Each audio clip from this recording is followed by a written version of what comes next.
Airstrikes have continued on Tuesday. Israeli warplanes have targeted homes and civilian infrastructure, including medical facilities, even as the Israeli military claimed to have regained control of more or less all of its southern border.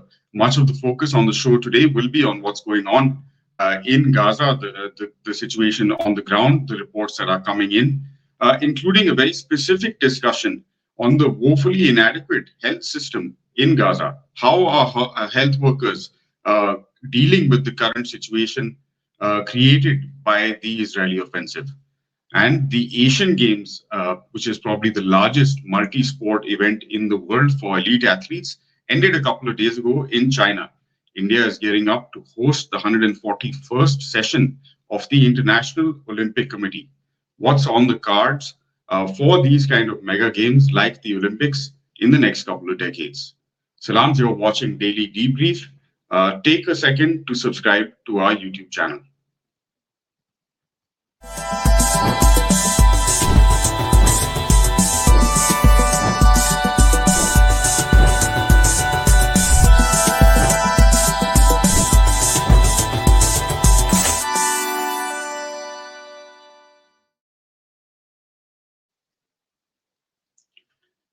Our top story today, as it is likely to be for the next few days, given the current scenario, is of course Gaza and the continuing Israeli offensive there. The United Nations now says that close to 200,000 Gazans are now internally displaced in this tiny strip as a result of the continued military operations. Ostensibly, of course, these operations are targeting Hamas locations and Hamas fighters, but they are, in fact, according to evidence coming in by the brave work being done by journalists on the ground and, of course, people through social media as well, that this offensive is creating wanton destruction, targeting civilian facilities, telecom facilities, hospitals, universities, and, of course, homes of people. Entire families, in some cases, have been killed as a result of these airstrikes. At least two journalists on Tuesday have also died, joining the several hundred Gazans who have already been killed. A lot of residential areas, of course, have been completely reduced to rubble, and as a result of that, it's impossible at this stage to gauge an accurate any kind of figure of how many have been killed. Rescue operations are on, but resources are, of course, limited. And as we'll discuss later on in the show with Anna Brachar, the health system in Gaza is extremely thinly stretched. But before we get into that discussion, Anish is joining us, as he has for the past couple of days, right at the top of the episode, to talk about major developments since we last had the opportunity to speak to you. Anish, what's the latest? Well, the latest, as you pointed out, there's a massive displacement, and it's a crisis in itself for Gazans. Even though for many of them, they do continue to support the Hamas offensive, there is a price being paid, and that's a massive one. As you pointed out, about 200, close to 200,000 people have been displaced already, and that's pretty much about nearly a tenth of the population. And that primarily comes from the attacks that we have seen very recently, and continuing attacks actually on North and Gaza City, North Gaza and Gaza City, especially the Jabalia refugee camp, which is one of the largest refugee camps in this tiny strip of densely populated land. And there is a massive blockade. It continues. We have electricity, water, even aid, medicines, all of it being cut down, and it's creating a very, a tragic situation that is giving way to more casualties than it necessarily have to be. And this situation is going to get worse in the next couple of days. We can expect that with the Israelis, calling it a complete state of war, obviously, and laying the siege at this point, which they are not planning to relent at any cost. And obviously, there are no pressures for them to relent either. They have their allies in the West. US is already sending in military aid, and it has already sent a naval ship to not sending it, but like it's been moved closer to Israel in the Mediterranean.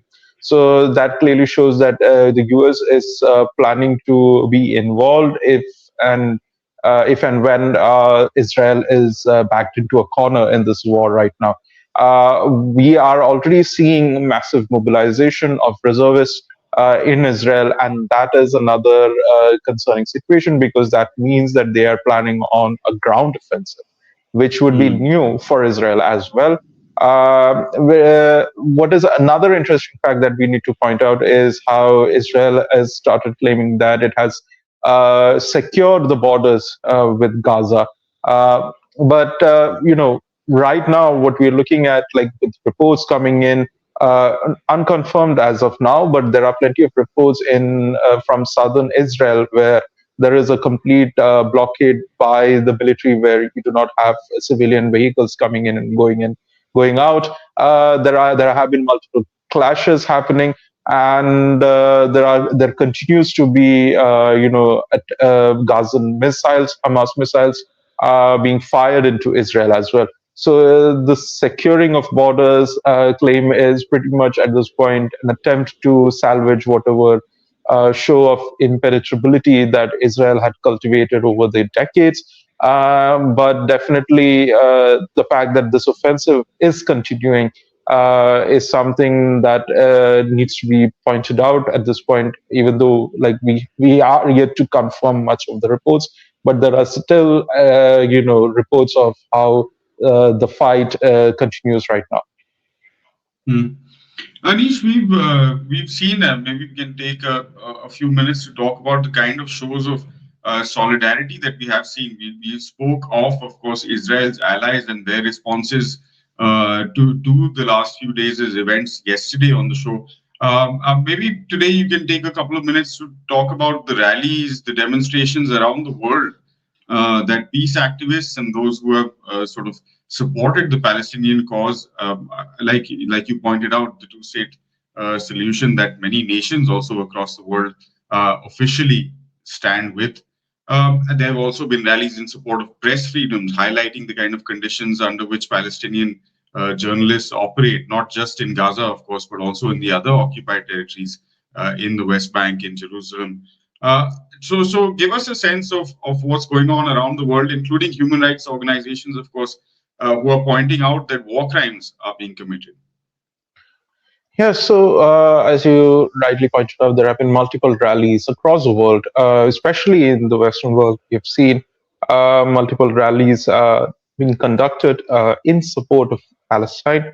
We do not see a similar kind of solidarity, obviously, for Israel, even despite many of these nations' leaders, going out of their way to actually show their solidarity and support behind the Zionist state.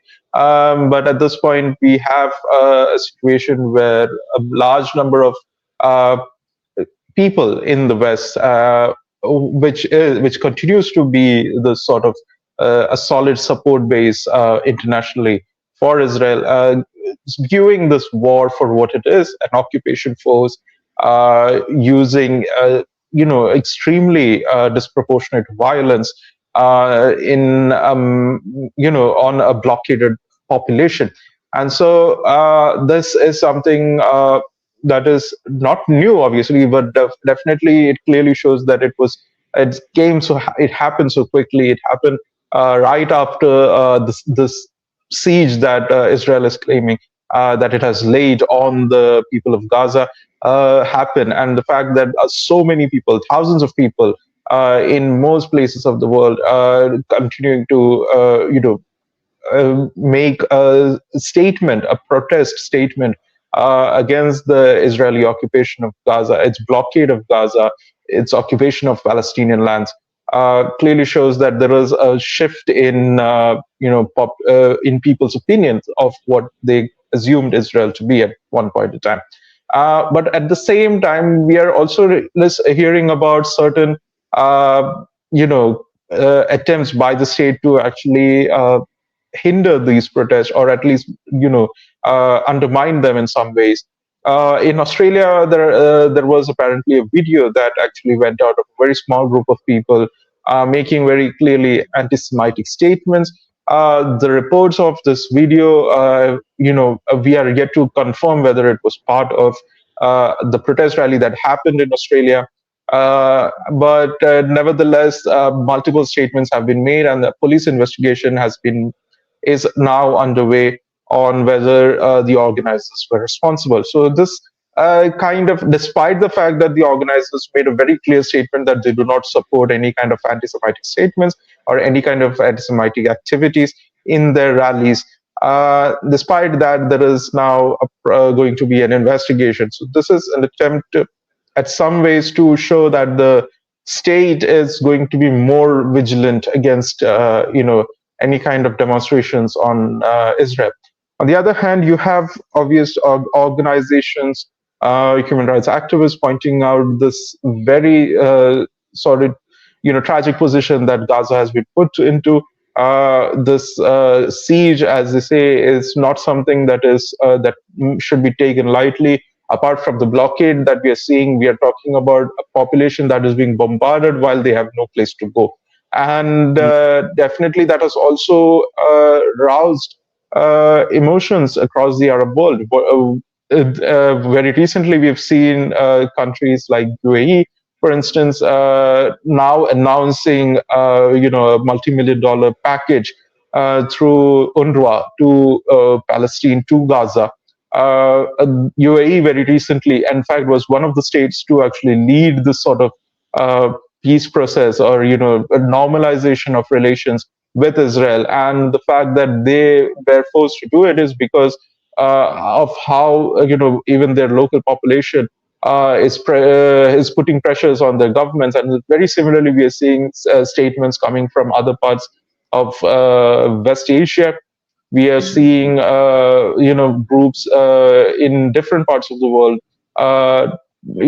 pushing their government to actually be involved or intervene in a manner that actually helps the Palestinians.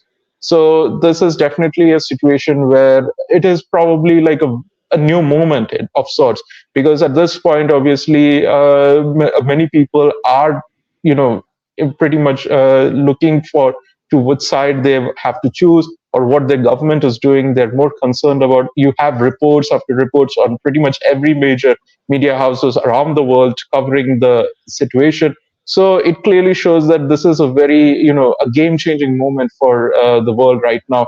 The kind of violence, whether or not you support it, people are pretty much drawing the lines on this matters. And that is clearly showing where that the matter of Palestine has become internationalized again in this current scenario. All right, Anish. Thanks very much for all of those updates, as well as some insights from watching the coverage that is coming in from around the world, various news organizations, of course, looking at it from their perspective, like Anish pointed out. But we also have Anna with us of the People's Health Movement. And Anna has been on the show before talking about issues pertaining to public health, of course, but also specific aspects of, for example, mental health of Palestinians and in Gaza. Anna, as of now, local reporters and health workers are saying that most of the casualties they're seeing are of civilians. Um, and of course, they are functioning under extremely difficult conditions. Their hospitals are being targeted as well. Um, in addition to the blockade that doesn't allow supplies to come in, electricity is off. Tell us how you are seeing it, and what kind of reports are coming out from Gaza at the moment. Well, generally the reports are very disturbing, but what you've said is very right. So the first thing to note here is that local hospitals and local reporters have said that since last night, most of the casualties that were admitted to the hospitals were casualties with high numbers of children. So that's highly disturbing to know what's happening. Then second, there's also something else to keep in mind, and that's That's the fact that the health system in Gaza has been under severe pressure even before all of this started. So if you recall, a couple of months back, we were already talking about how the occupation was hindering access to healthcare for people in Gaza because the hospitals were operating on a very limited number of hours when they could access power, which has very practical implications in this case. So if you don't have power, you cannot work. So this actually set the stage for what is now becoming a very, very worrying situation. We can begin with the fact that, yes, of course, we've heard from several sources that health infrastructure is being hit. So that's something that has meant that some parts of Gaza, like for example, northern Gaza, have been out of a hospital since the attacks took place. That's according to the Palestinian Ministry of Health. In addition to hospitals being hit, there were also reports of several ambulances being attacked, and also other ambulances which are having a very difficult time, and that's putting it very mildly, reaching people under the rubble because there's no safe way for them to move around. So essentially, the health workers are facing serious obstacles in doing what they're doing under severe pressure, under severe risk to begin with. And of course, that also has some very concrete implications, and that's the fact that, again, according to the Palestinian Ministry of Health, since the attacks began, there were at least 5 health workers dead and 10 were injured. So that's the reality that the health workers in Gaza are living now. But in addition to that, there's also the problem of stocks. So that's something that we could also spend a lot of time talking about, and that's the fact that, according to some hospital managers, some hospitals in Gaza are now spending the amount of medicines that they would usually spend in a month, they're now spending in a day. So you can imagine the extent of to which this is causing trouble. Especially because we're not sure how more medicines are going to get in. So that's something that's being stressed by several organizations, that it's really necessary at this point to open up corridors to get in medicine, to get in medical supplies, in order to make the health system work in a way or another. Yeah, and Anna, from the very beginning, sort of senior leadership at organizations like the United Nations have come out and said that it's vital for sort of humanitarian corridors to be created, for at least aid to come in, for civilians to be evacuated, and for of course those who are casualties to then be able to access medical facilities. Is sort of, are there any indicators that some conversations are happening on the ground to allow some of these processes to begin to take place? Well, I think that's quite a difficult thing to answer right now, because the information that we're getting is that it's at least from the latest that I read, Israeli occupying forces are essentially saying that that's not going to happen. So exactly the opposite apparently is going to happen, which of course, comparing it to what Anish already said, it's completely out of any kind of decency, if we can speak in that sort of terms in this context. But essentially what we're seeing is an enormous number of people, so millions of people living in Gaza without access to adequate shelter, without actually having any opportunity to leave if they wanted to leave, and then of course without the access to essential goods, like food, like potable water, like anything that they would need to survive what's in front of them. If we contrast that to the reports that we've been hearing for that the Israeli institutions have been asking for settlers to do, so to prepare stocks, to shelter Gazans, have no opportunity to do that. So that's even if we put aside all the implications that we already have for social determinants of health. So imagine living 16 16 years without access to potable water, without knowing, where the food is coming from. And then on top of all of that, we already know that there's a very serious situation with mental health in Gaza. Several reports over the last couple of months have shown that particularly some groups inside the population, including women, including children, are feeling the toll of the blockade, and this essentially will only get worse as things continue the way they are. Anna, thanks very much for highlighting the need at this point for, I think, all humanitarian organizations, multilateral organizations, and allies of Israel as well to jump in and get some of these things going, because, like you pointed out, otherwise things are going to get much worse for a population that has already been under siege for 16 years.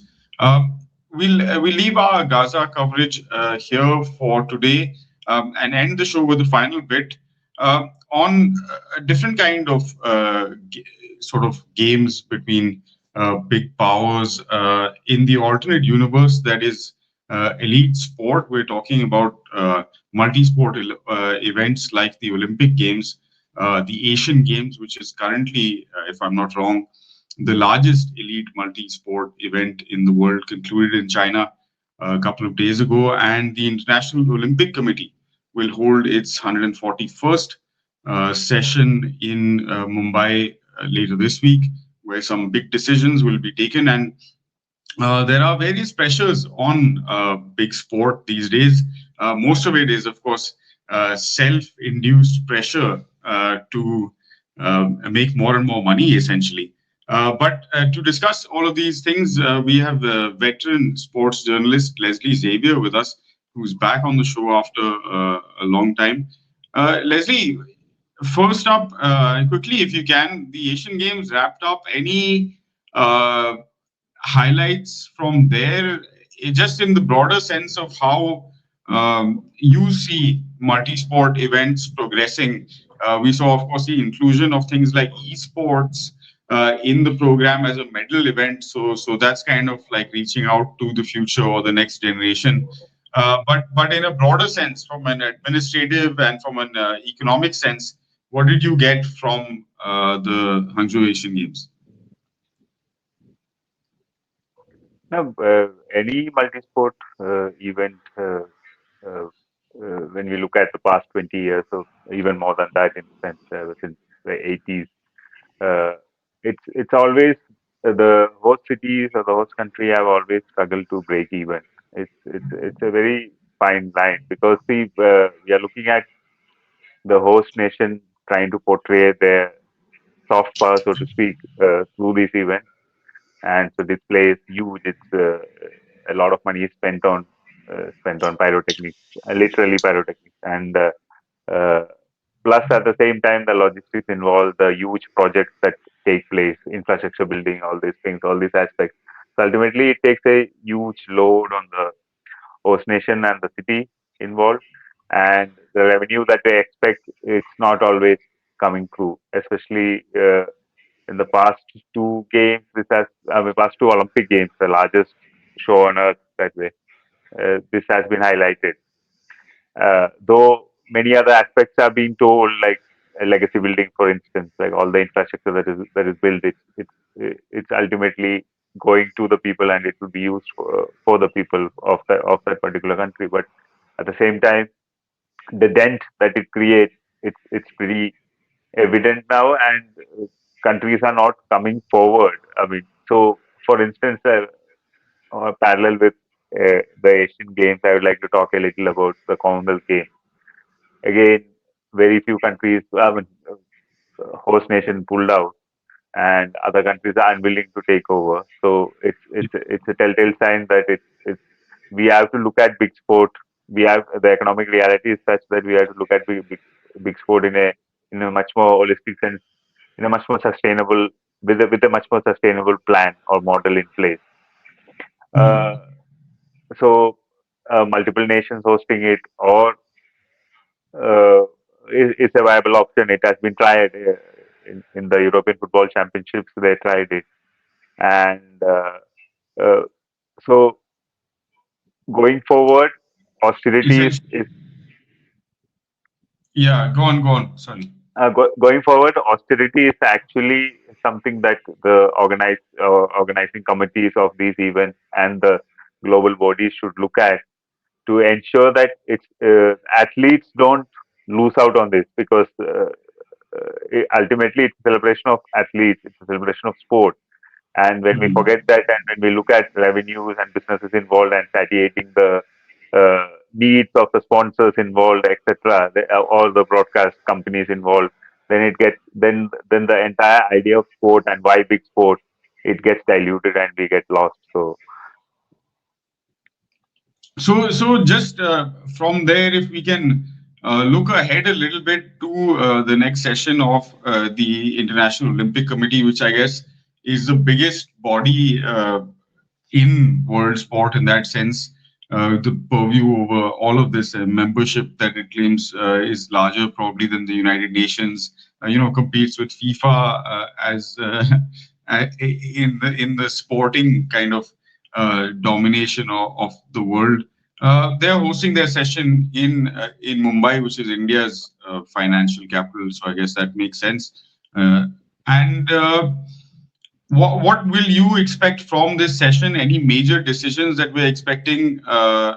Russia and Belarusian athletes, of course, that's one important aspect that will come up. yeah, because Russia and Belarus, of course, because that has been a point of discussion even when the in the build up to the Asian Games, because initially there were reports that some Russian athletes, I mean, quite a number of Russian athletes, in fact, will be given a chance to compete at the Asian Games and try and qualify for the Olympics as individual athletes, as independent individual athletes, not under the national flag or the National Olympic Committee's flag. So then that was rejected by the IOC as late as September, because and so uh, citing, actually they didn't cite any reasons as such. They cited technical difficulties. So obviously there was pressure from the Asian countries to not allow that, because then that would affect the quota of Asian countries at the Olympic Games, because Russian athletes, let's just accept that they dominate certain events and they will come and just sweep over all the medals. Having said that, this is actually a big question that probably the IOC session will address, how to go about allowing athletes to compete from these two nations. So as far as the current scenario is concerned, uh, Russian and Belarusian athletes are not allowed to compete in any uh, qualifying tournaments that is happening in Europe. Most of the countries have banned them, so their slots, I mean, their chances to qualify come in via Asian tournaments. And Hmm. secondly, uh, many sports, including athletics, have not. I mean, have not decided on whether to allow them to compete, even as independent athletes. So, so then the ball is in IOC's court. International Olympic Committee has to make a decision, and they have come out reportedly. They have come out on record as well that they would leave that decision later, not anytime soon. So while there would be discussions on this, I doubt whether any solid decision will come right now, because IOC has been clear that when they make that decision, uh, it would they would make it to ensure that the whatever the qualifying status of other athletes in the respective events are concerned won't be affected, while they would Hmm. make some provisions to include athletes from Russia and Belarus to compete here. So Right. so they're delaying it, but at the same time, and another intriguing point is boxing, which is an event where Russia dominates. Uh, Hmm. have taken the medals in all Olympic games. So the boxing's qualifiers are conducted by IOC directly, because there is no recognized global body uh, uh, around now. The new body has not been recognized yet. So the qualifying, again, the entire sports qualifying cycle is in a limbo now, because IOC is not uh, uh, initiated the process of qualifying process as such. At the same time, it remains to be seen whether, since they have control over this particular discipline, whether they will allow the athletes from Russia and Belarus to compete as independent athletes in the competition and qualify directly competing, rather than waiting for quota places from Yeah. from this Understood. thing. And this All has right. also led. What we'll do is we will hopefully, because we're completely out of time for today, what we'll do is we'll try to have you back on the show later in the week once we get closer to the IOC session, and also once we hear something from them. I think press conferences are scheduled on every day of that session, so we'll get updates. But thanks very much for your time today. And thanks to everyone who tuned in to watch the show. As always, head to our website, peoplesdispatch.org, for more details on these stories and everything else that we cover from around the world. Also, give us a follow on social media when you can. See you tomorrow. Until then, goodbye.